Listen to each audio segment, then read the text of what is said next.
आणि यानंतर आता घेऊयात महत्त्वाच्या टॉप 9 बातम्यांचा वेगवान आढावा।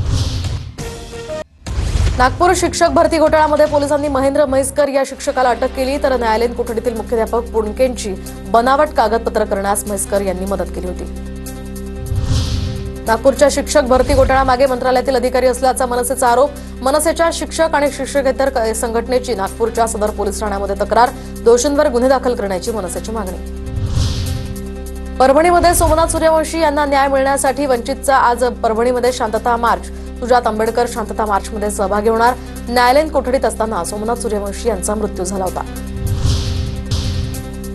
सिंधुदुर्गातील प्रकाश बिडवलकर हत्या प्रकरणी निलेश राणेंची आज पत्रकार परिषद। वैभव नाईक यांनी केलेल्या आरोपांवर ते काय बोलणार याकडे लक्ष। हत्या प्रकरणावरून वैभव नाईक आणि राणे यांच्यामध्ये आरोप प्रत्यारोप झाले होते। मेहुल चोक्सी विरोधात अजामीनपात्र वॉरंट जारी करण्यासाठी सीबीआयचे प्रयत्न। अजामीनपात्र वॉरंट जारी करण्यासाठी सीबीआयची कोर्टात धाव। मेहुल चोक्सी सध्या परदेशात असून प्रत्यार्पणाचेही प्रयत्न सुरू। मुंबई भाजप संघटनेमध्ये महिलांच्या 33% आरक्षणाची अंमलबजावणी होणार। 33% मंडल अध्यक्ष पदावर महिलांना संधी मिळणार। मुंबई कोर कमिटीच्या बैठकीत निर्णय। कृषी अधिकाऱ्यांच्या बदल्यांचे अधिकार आता कृषी आयुक्तांकडे। राज्य मंत्रिमंडळाच्या बैठकीत निर्णय। बदल्यांसाठी होणारे आर्थिक गैरव्यवहार थांबवण्यासाठी हा निर्णय।